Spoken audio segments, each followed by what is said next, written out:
Okay. So let me ask you, if you had to start all the way over from zero, Wow. like from scratch, Hmm. tell me what would you do to get your first unit? First, I would research the areas. Okay. I think I need to make sure that I'm in the right place. I think that the houses that we have are great. They all in a great place, but I think that I would have did more research. Next, I would research the areas. Like after I research the areas, I would research whether there were other Airbnbs in the area, right? Okay. Because now I'm like making sure that the market is saturated with Airbnbs or short term rentals. Okay. Okay. What else? Take us through it. Then next, I'm gonna decide who my guests are, who my avatars are, so that I can start researching how many bedrooms I want. One, two, three, four, right? I want to make sure that if I'm catering to couples, that I'm not getting a big old house, and I want to Mm. make sure that if I'm catering to families, I'm not in a condo building. Ooh. Hmm. Okay. Okay. And so once you find like your location of like where you're gonna be, you figured out the house. This is a question right here. How would you I guess like how do you fund it? How do you get the money? So I would first start. So as soon as I would like know, like okay, I want to open an Airbnb, I would start building business credit Okay, right business away, credit. Okay. immediately. I if I'm already thinking about B&Bs and I'm already thinking about short term rentals, I already got my business license. I've already got my EIN number, so I should have opened my bank account by now, right? If I'm in the stage of like Okay. thinking, I have all these things in place, and so if I have these things in place, then I could start building business credit. So I'm getting my net 30s. If I already have a relationship with a bank, I'm reaching out to them to see if they have business credit cards because those are the best relationships to make and keep.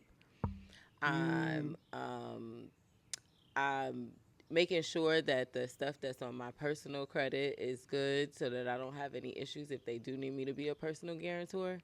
So I'm just starting to build business credit. I'm also putting money in my bank account every week. It's okay. So you gonna go the business credit route where you pretty much just find you some net 30s and work on those for about 90 days, Yep. and then you're gonna jump into what like what are you gonna do after you get these net 30s?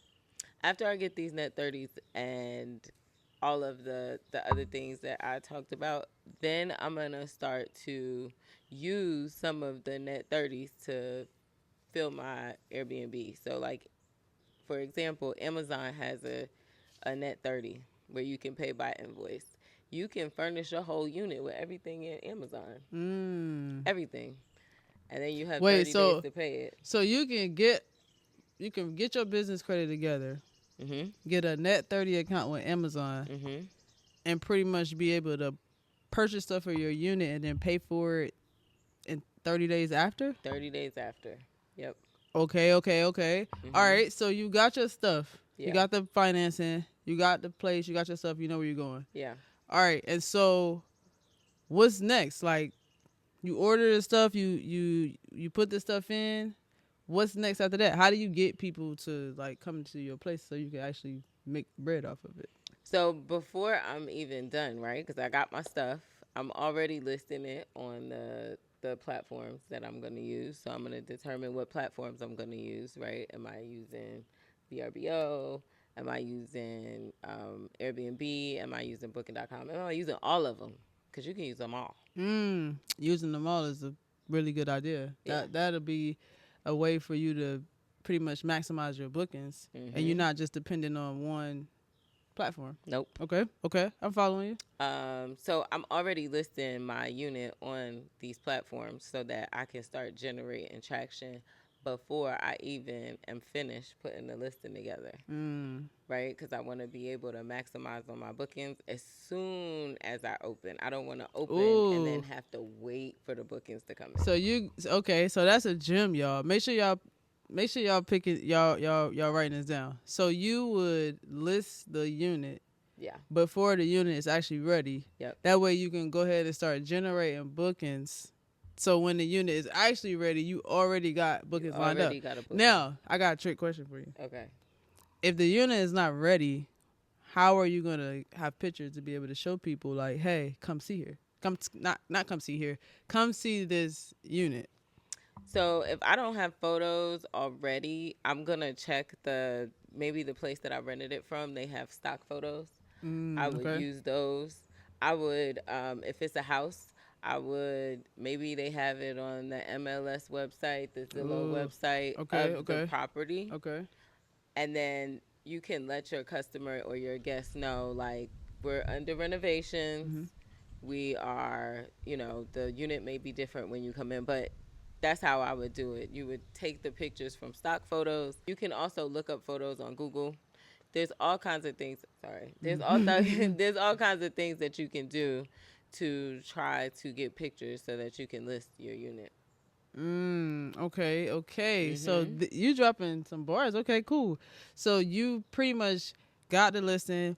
You haven't spent a lot of money because you're using business credit, Right. and you moved everything in, and the listing is up Yes. and running. So I'm already starting to make some of the money back that I borrowed from this net 30 to furnish my unit. Now, how do you go about making sure you have the right pricing for your area to make sure you're making the most amount of money once the listing does get up and running? What I do after I get my listing up, I've started to make money, generate income for the money that I've already borrowed. Okay. I've put my listing up. I've done all these things. So now what I want to do is I want to make sure that I put on dynamic pricing. You have various different ways that you can do dynamic pricing. I know that Airbnb has its own tool to help you do dynamic pricing. Okay. If you have a project management system or PMS, then they have some offers for dynamic pricing, or you can find a third party to do your dynamic pricing for you. Okay. So you pretty much can have a tool that can set the pricing up for you, whether it be through Airbnb or whether it be through any outside third party platforms. Mm-hmm. Okay, so you pretty much got the right listing. You got the right stuff inside. You haven't spent a ton of money, so you're not in the red, right? You've already been able to generate bookings because you was able to use different methods to pre-load the listing. So you just dropped like, this is literally, you just walked us through a whole way of how to get an Airbnb without like having to do anything that that would just anything crazy. I didn't have to purchase a house. You didn't have to buy nothing. What's crazy is you didn't have to spend any of your money. You was able to use other people's money, which is a really good key, well, a big key in this whole thing. So now you got the unit up. You got people coming in. I'm just rolling. You're just rolling just waiting for the money to start coming in. Wow. The payouts. Listen, y'all. Airbnb, doing Airbnb, becoming an Airbnb host is not super difficult. I think that you just walked us through like how to get a unit without, not once did you mention like spending any of your own money. And I think that's important because when you're starting out something new, you don't want to take all your money that you've been saving all your life to throw it into this thing. You know what I'm saying? You want to be able to do it comfortably, safely, so that you won't be dead broke if something go wrong, y'all. Right. Because let's be real, things do go wrong. Things happen. So being able to pick up those things, like using other people's money and using certain tools to make sure your pricing is right. Yep. You don't want to knock yourself out the running. That's so important, so important. I appreciate you for telling us what you would do if you had to start over from the beginning. How you would go from pretty much zero to Airbnb host. You're welcome. I think that it's important that, like you said, that everybody knows that it's not something that takes a whole lot of money. You don't have to own anything.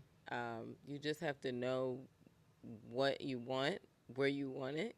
You have to build your credit, do what you have to do with that, and then the rest is history. The rest is all on you, y'all. Like I think that And like in anything in life, if you can just get the right steps to do it and you can take the time to apply yourself, I think you can just do anything really. And it's really not that difficult. She just walked us down like the steps on literally how to get it from no money. Because I know some people do get into this business and they do have the funds to fund their own units. But y'all, you can get into this business with no money and just use business credit to pretty much stack it up, y'all.